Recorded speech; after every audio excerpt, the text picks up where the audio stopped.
ஸ்ரீ பேச்சியம்மன் ஜோட நேரிலே அனைவருக்கும் வணக்கம். உங்கள் ஜோட ஒரு குமரன் பேசுகிறேன்.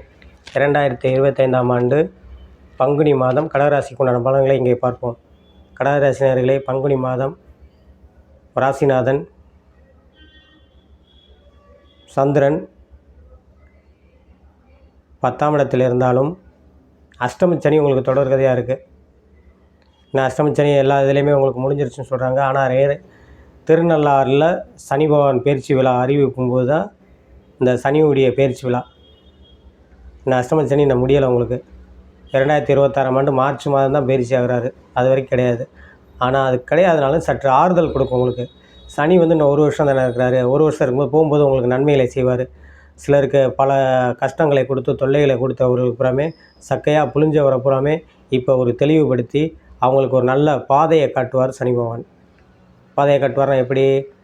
ஒரு தொழிலில் இருந்து கஷ்டப்பட்டு அடுத்த தொழில் மாறுவதற்கும், அல்லது ஒரு வேலை சுயதொழில் பார்த்து கொண்டு இருந்தவர்கள் அந்த சுயதொழிலிருந்து அடுத்த முன்னேற்றமான பாதையை செல்வதற்கும் வழிகாட்டுவார் சனி பகவான். இந்த பங்குனி மாதம் உங்களுக்கு இந்த சனியுடைய ஆதிக்கம் நல்லபடியாக செயல்படும். அதே மாதிரி உத்தியோகத்தில் இருந்தவங்களுக்கு புறாமே நிறைய பழைய இடையூறுகள் இடைஞ்சல்களை சந்தித்து வந்ததுக்கு விரும்பிய இடமாற்றத்தையும் அமைக்கும் ஏற்படுத்தும். அதே இது நல்ல அந்த மாற்றமாக இருக்கும் உங்களுக்கு.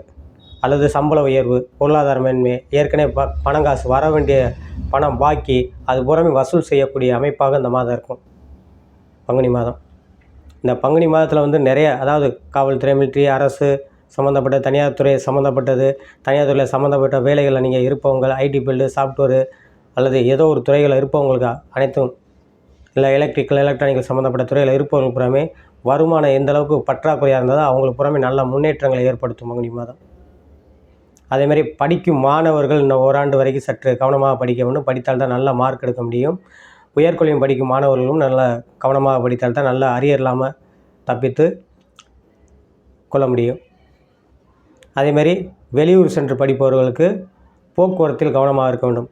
நிறையா இந்த பருவ வயதில் உள்ள மாணவர் மாணவிகள் புறாமே போக்குவரத்தில் நம்ம சற்று கவனமாக இருக்க வேண்டும் கடகராசினியர்கள். அதேமாதிரி வயது கடந்தவர்கள் உடல் ஆரோக்கியத்தில் கவனமாக இருக்க வேண்டும். 60 வயதுக்கு கடந்தவர்கள் உடல் ஆரோக்கியத்தில் சற்று கவனம் தேவை. திருமணம் வயதில் உள்ளவர்களுக்கு அதற்குண்டான வாய்ப்பு தேடி வரும். ஏற்கனவே திருமணம் முடிந்தவர்களுக்கு குழந்தை பாக்கியத்தை ஏற்படுத்தும். அதேமாதிரி திருமணம் முடிந்த 10 வயதும் கடந்தவர்கள் கணவன் மனை உறவுகளில் அனுசரித்து செல்வது நல்லது. பிள்ளைகளால் சில விரை செலவுகளை ஏற்படுத்தும். கொஞ்சம் கவனம் தேவை கடகராசினியர்கள். அதேமாதிரி உடல் ஆரோக்கியத்திலையும் கொஞ்சம் சற்று கவனமாக இருக்க வேண்டும்.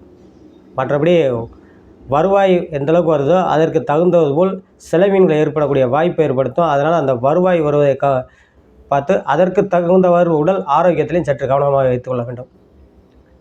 இந்த கடகராசினியர்கள் இந்த மாதம் வணங்க வேண்டிய தெய்வம் சனிக்கிழமை 10:30 மணிக்குள் கால பைரவரை வழிபாடு பண்ணுவதும் வெகு சிறப்பாக இருக்கும் என்று சொல்லி உங்களிடம் விடைபெறுகிறேன். ஜோதிட இளமுரு குமரன். நன்றி, வணக்கம்.